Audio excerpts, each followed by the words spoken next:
रोजगार देना हो, महिला सशक्तिकरण हो, आधारभूत संरचनाओं का विकास हो या कुछ भी हो, किसी भी अल्पसंख्यक के लिए या फिर अति पिछड़ा सबके लिए काम किया है। तो मेरी कोशिश रहेगी कि उन्होंने जो 20 साल में किया है मैं उसे जन जन तक पहुँचाऊँ और पिताजी के अधूरे सपनों को पूरा करूँ। आपके सामने बहुत बड़ी चुनौती है पार्टी को बढ़ाना, सपने को साकार करना। मेरी प्राथमिकता रहेगी कि मैं पार्टी संगठन जदयू को मजबूत करूं और जनता का आशीर्वाद पाऊं।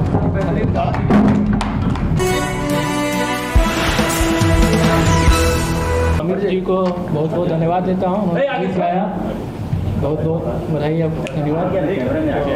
ये वीडियो जो हमने देखा ये दर्शाता है कि 20 साल में पिताजी ने कितना विकास किया है, चाहे वो शिक्षा हो, स्वास्थ्य सेवा बेहतर हो, रोजगार देना हो, महिला सशक्तिकरण हो, आधारभूत संरचनाओं का विकास हो या कुछ भी हो, किसी भी अल्पसंख्यक के लिए या फिर अति पिछड़ा सबके लिए काम किया है।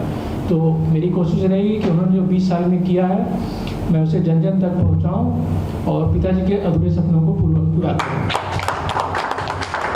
आपके सामने बहुत बड़ी चुनौती है पार्टी को बढ़ाना, सपने को साकार करना।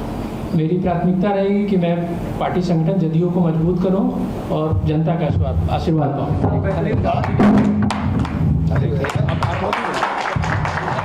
ये आइडिया कैसे है इतना बढ़िया, एक ही गाना में नीतीश जी की पूरी उपलब्धियां आपने गिना दी। देखिए, जिस दिन साहब निर्णय किए थे कि हम राज्यसभा जाएंगे, तो जो साहब के लिए प्रति जो लोग समर्पित रहते हैं या साथ के प्रति लोग संवेदनशील हैं पार्टी में, उनकी भावना, चूंकि एक अभिभावक घर में रहता है, उसका एक नीतीश कुमार का काम करने का एक अलग तरीका है। उनकी सादगी, उनका अपनापन, उनका डांट सब एक गार्जियन की तरह रहता है। तो निश्चित रूप से लगता है कि उनका डायरेक्ट निर्णय बहुत सी चीज़ों में हर एक व्यक्ति का अपना अपना तरीका होता है, हर एक व्यक्ति का बॉडी लैंग्वेज अलग होता है, हर एक व्यक्ति का रिएक्ट करने का तरीका अलग होता है। और नीतीश कुमार ने जो बड़ी आबादी थी खास करके इस प्रदेश की, उसको मुख्य धारा में लाने के लिए उन्होंने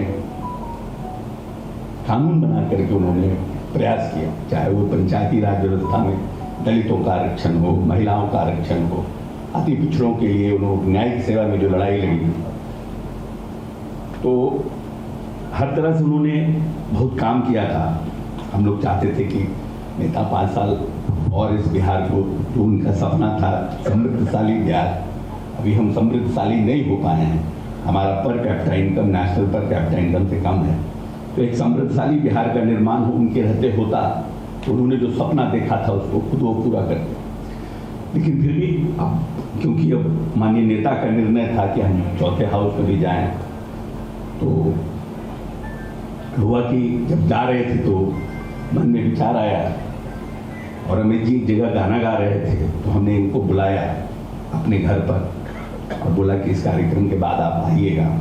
ये आए, हमारे छोटू जी लेकर के इनको, और हमने और आधा घंटा 1 घंटा बैठे।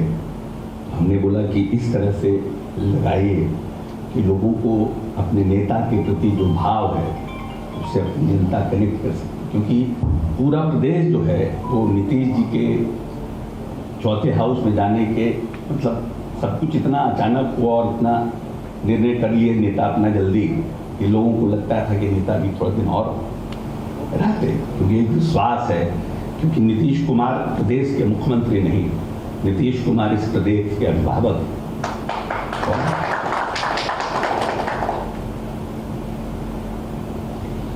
आपके लिए वो मानस पिता थे, अब ठीक है, वो पार्टी देखेंगे, निशान जी अभी यंग आए हैं, तो जिम्मेदारियां तो है ना? नहीं, बिल्कुल जिम्मेवारी भी है और बड़ी जिम्मेवारी है, और हम समझते हैं कि माननीय नेता का हम लोगों को मार्गदर्शन मिलता रहेगा। और निशान जी नौजवान साथी हैं, पूरे प्रदेश की जो बड़ी आवाम है वो इनके ऊपर नजर टिकाए बैठी है।